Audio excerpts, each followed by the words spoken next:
Vulcan. An alien sci-fi romance. A Tale in the Colony series. Written by Demelza Carlton. Autonarrated by AI Charlotte from Google. Romance again?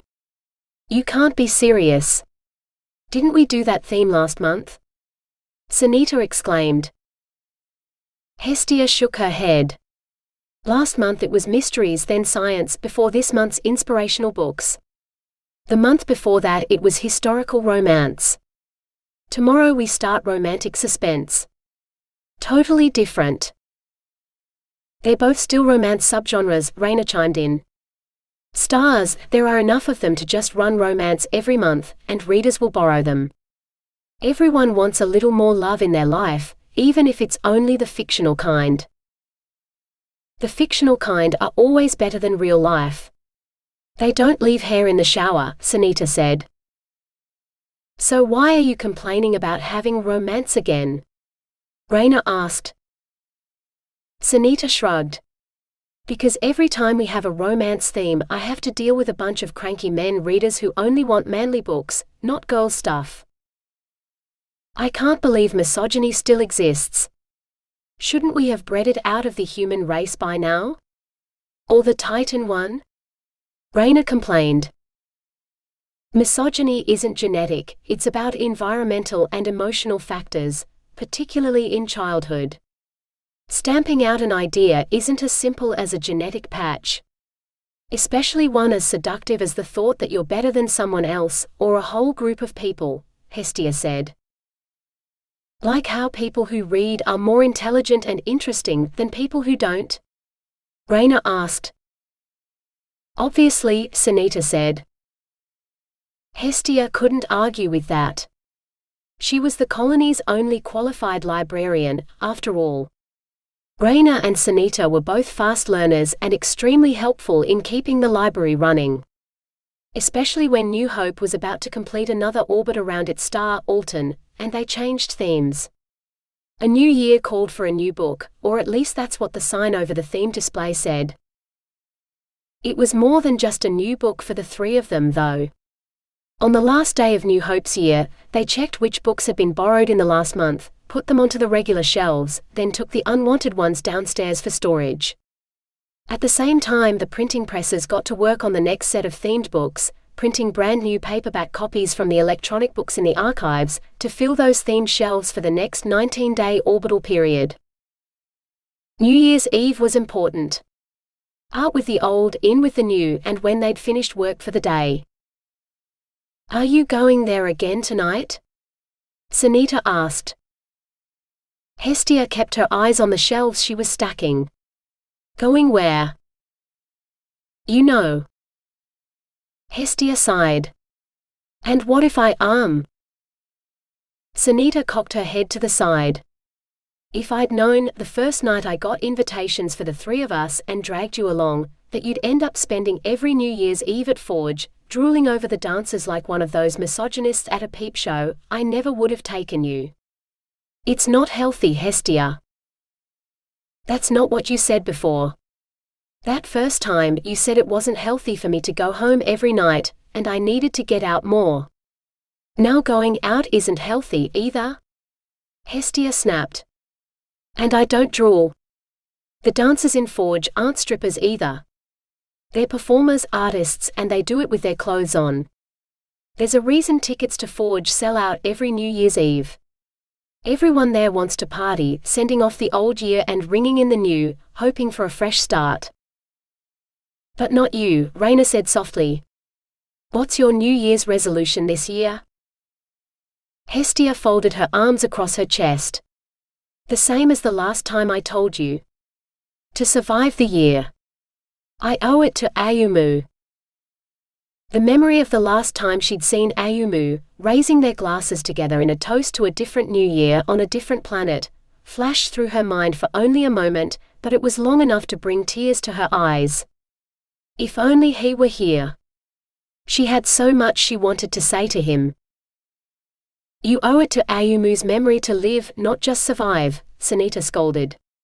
What you should do is make that your resolution tonight. To actually live. And then do it, if only for the next 19 days. I guarantee you won't be drooling over dances next New Year's Eve if you do. She didn't drool. I won't, Hestia began hotly. Just try it, Raina coaxed. It's less than 3 weeks. Most resolutions don't last that long, even with a normal Earth year. I'll tell you what. If you change your New Year's resolution tonight, we'll let you pick the next theme and we won't argue at all. You can have a whole year of poetry, even if you're the only one who'll read any of it. Not true.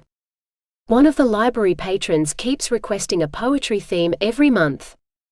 Seeing as we're doubling up on romance, to cater for the majority, it makes sense to give people what they should read, instead of just what they want every month. I bet we have a lot of people borrowing poetry books if we had that as a theme. Both women folded their arms. Make a new resolution and we'll see, Sunita said. Hestia knew when she was beaten. We'll see, she echoed. A new resolution wasn't so hard. It wasn't like she had to keep it. If they'd asked her to stay away from Forge, she wouldn't have agreed, but this, maybe. Maybe. In the darkness of Forge, after the dancers left the stage, with a drink in her hand as they counted down the seconds, then she could make her decision. And not before. Vulcan set the video to replay from the beginning. Something just wasn't right.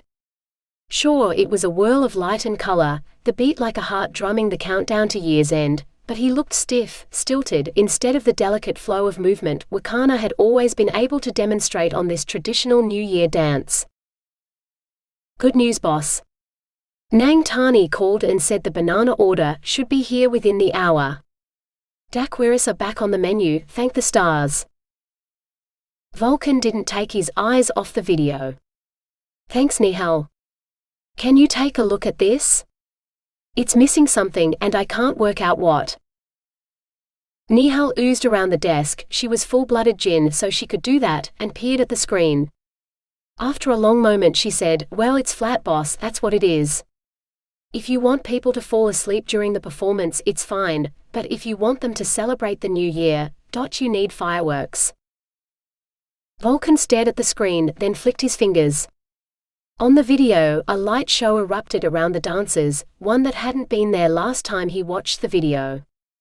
It still wasn't enough though. You ever get tired of celebrating the new year? He asked. This would be his 19th New Year's Eve party in the colony, one for every academy dancer who'd died. He'd left Wakana till last because he knew he couldn't do her favorite dance justice. He looked dead. Nihal grinned. Yep. About an hour or two after midnight, every time. When the show's over, right after I call for last drinks, everyone starts heading home, and I can see the end of my shift.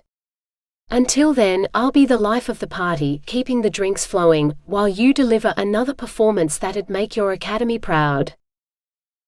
The Alba Academy of Dance was no more. He was the last one left. Yet energy and art never died, it stayed in the universe to inspire new forms in the future. At least, that's what Wakana had believed. And it was in her memory that he danced tonight. If she were here, she'd be rolling around on the floor, laughing her many tails off at his piss-poor performance. He was a shambling zombie to her light-footed quest for perfection. Better to be a joker, a trickster, for Wakana said illusion and trickery lay at the heart of this dance. Tonight would be the last performance, he promised himself. A swan song, though he wouldn't be singing.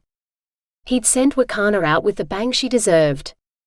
If Nihal wanted fireworks, that's what she'd get. By the end of the night, nobody would be able to see, the celebration would blaze so bright. And when the new year began, it truly would be a fresh start. When the bouncer waved her into Forge, Hestia smoothed her dress self-consciously before stepping inside. This was the only occasion when she ever wore a dress, and this was the only dress she owned, bought for that first New Year's Eve party at Sunita's insistence. Even in the beginning, Forge had enforced a strict dress code. Then, she thought the dress a ridiculous extravagance that she'd never wear again. Now, it was a costume that let her remember what it had been like to have hopes and dreams and family. If only for a night. From the queue outside, she'd have expected the place to be packed, but she'd also have been wrong. Forge wasn't the sort of place that packed people in like sardines. Every patron had space, a seat, and no trouble ordering as many drinks as they desired. Or as many as they could afford, which was far more than Hestia's meager librarian salary allowed for, judging by the number of patrons who passed out at every party. It was an exclusive bar, and its New Year's Eve celebration even more exclusive still. She still couldn't believe that they accepted her application for an invitation every time. Yet here she was, breezing between the tables to the bar, her skirt swishing around her with every step. The bartender greeted her with a wide white smile and, "The usual?" Hestia nodded. The bartender leaned forward. "Might I suggest switching the strawberry daiquiri for a banana one?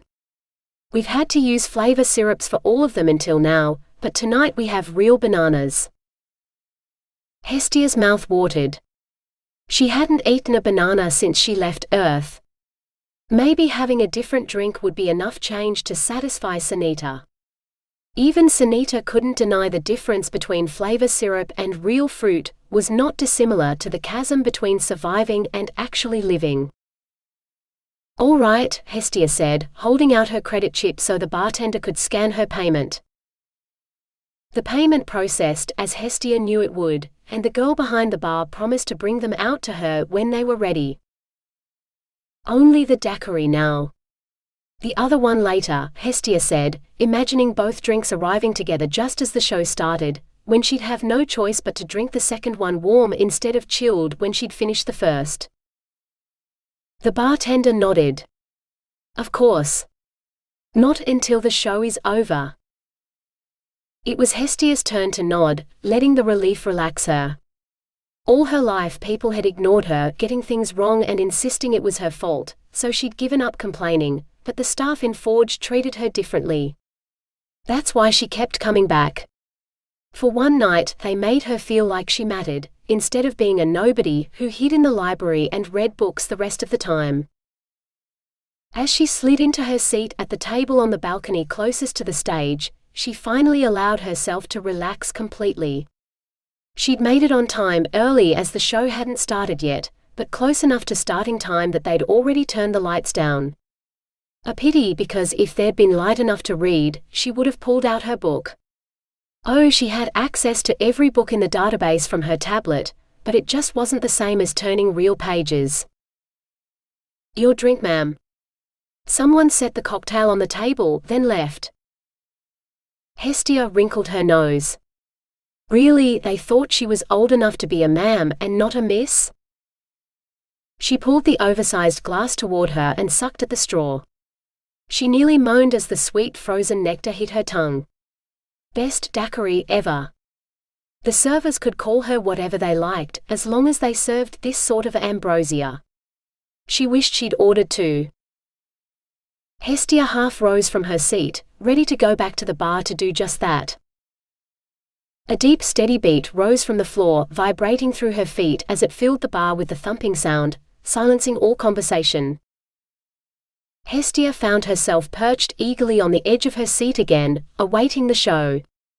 The drumming heartbeat quickened, until it beat as fast as her own thrumming heart. That's when he appeared, in the center of the stage. Vulcan, the star of the show. Then the drum beat once more and he dropped, spread-eagled on the stage. Hestia fancied her heart stopped at the sight. Then slowly the beat started up again, more performers appearing in a circle around him, almost by magic, until there were 20 of them on the stage. No, 19. No, Hestia tried to count, but then the dancers began to move and she had to give up as they spun and whirled, merging and parting, never still. Until he moved. Like a corpse arising from the grave, stiff and jerky, until he stood tall above the other dancers, who rushed at him. One moment they were all in a huddle in the middle of the stage, and then they vanished, so he stood there alone in the spotlight. Not that Hestia would have noticed anyone else. The music shifted, and so did he, becoming the swift creature that sniffed at the crowd, hunting for something, before he whirled like the other dancers had, revealing his tail. No tails, Hestia thought, as the man flew about the stage as if gravity could not hold him. Her breath caught in her throat. From corpse to fox to swirling stardust, he became her entire galaxy, pulling her very soul into the singularity at her core. When he'd first started to dance on stage, Vulcan had been told to ignore the crowd. He danced for an audience of one. When he stepped out onto the stage, he only needed to lock eyes with one person, and that was who he danced for, until the song ended. Never mind if it was a stranger or the one he loved most, no one else mattered, except his one connection in the room. He'd since learned that it was better to make several connections over the course of his set, for the more people he charmed with his performance, the longer they stayed, and the more money they parted with. Tonight he danced for Wakana, whose spirit he hoped would be somewhere in the audience, but he knew he danced for the living too. So after he'd crawled out of his illusory grave, he looked up. And there she was, like every other New Year's Eve, perched on the edge of her balcony seat, gripping the railing like she was ready to jump down and join him. Yet something in her gaze buzzed with life, humming through his body like he'd touched an electrical main. Vulcan grinned and sent his power out right to the edges of the stage, where the 19 shadows of Academy dancers burst into illusory life for one last show. Music ran through his veins instead of blood, and it was like the exhilaration of applause on opening night when the full cast took to the stage. Until the music approached its final bars, and Vulcan knew their time was done. Yet he was the one to vanish, yielding the stage to the shades of the dead, brilliantly lit and dancing as they had in life, until they took their final bow to tumultuous applause. One blink and the stage was empty, amid gasps from the audience. Then the lights glowed into life again, dispelling the illusion, as the servers marched out among the patrons to take drink orders. Nihal, the general of this small army, stood at the bar pouring champagne. Or perhaps it was colony-created sparkling fizz, it was hard to tell the difference without tasting it. Not that he'd touch the fizz, tonight called for real champagne, to drink to the end of the academy, and whatever new start he decided on for tomorrow. Vulcan showered quickly, dressed in his bar blacks, then headed for Nihal. She had his drink ready, as always, an icy jug of water he wanted to down in one gulp, though it usually took several, but his gaze lingered on the fizz. "Do we have any of the champagne on ice tonight?" he asked. A sharp nod. "More than usual. None of the high rollers have ordered any yet. We're doing a good trade in Daquiris though, we may run out of bananas tonight." He nodded. "I'll order more in the morning. Or the afternoon. Whenever he got into the office tomorrow." Tonight he wanted to stay a while. The end of morning meant living again and toasting the new year properly. He jerked his head toward the stage. "What's the single girl on the balcony drinking?" Nihal's eyebrows rose. "You're in luck. I was just about to send someone over with her glass of fizz." "Perfect. Don't bother." He busied himself behind the bar, setting out an ice bucket and 2 glasses, before digging out a bottle of champagne. They'd been stored in stasis on the Genesis, in the luggage of some rich bastard who'd never made it onto the ship. He'd had to pull quite a few favors from humans and titans to secure them for his cellar, but it had been worth it. Sure, it had made his bar the neutral territory where organized crime bosses could meet with their rivals, which wasn't without risk, but crime bosses had money to burn, and 50-year-old Earth delicacies definitely made an impression. Nihal just watched him. Is she someone special, boss? Tonight she'd been his muse, with one look, breathing life where there had been only death. You couldn't put a price on the gift she'd given him tonight. Wine paled in comparison. It was the least he could do. "Yes," he said, lifting the tray high like he'd been taught back on Alba. "Before the academy. But not before he'd learned to move with the music."